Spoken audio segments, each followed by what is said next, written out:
దేవుని కొరకు ఈ రోజంతా కడుపు కట్టుకొని పని చేశాను అనే ఆలోచన ఎప్పుడన్నా ఉందా మనకి? ఆ అనుభవం ఉందా మనకి? పౌలు గారు శ్రమ పొందాడు. అయినా ఈ లోకంలో మనం పొందే శ్రమలు అవన్నీ చిన్న చిన్నవి. దేవుని కొరకు, దేవుని పని కొరకు, దేవుని రాజ్య సువార్త వ్యాప్తి కొరకు శ్రమ పడ్డా పర్లేదు, అవమానాన్ని పొందినా పర్లేదు, ఎన్ని పోరాటాలు వచ్చినా వాటిలో గెలుచుకుని ముందుకు వెళ్ళే అనుభవం పౌలు గారిది.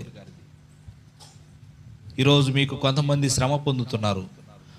ఎవరికి తెలియకుండా నా ఆలోచన ఎవరికి తెలియకూడదు, నేను చేసే పనులు ఎవరికి తెలియకూడదు, నేను మాట్లాడే మాటలు ఎవరు వినకూడదు, నేను చేసే పనులు ఎవరు చూడకూడదని మరుగు చేయి వానికి శ్రమ కలుగుతుంది లోకంలో.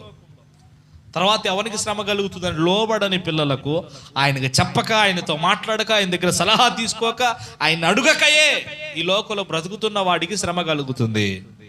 తర్వాత రాయబడింది, గుర్రములను చూసుకుని, రథములను చూసుకుని, రౌతులను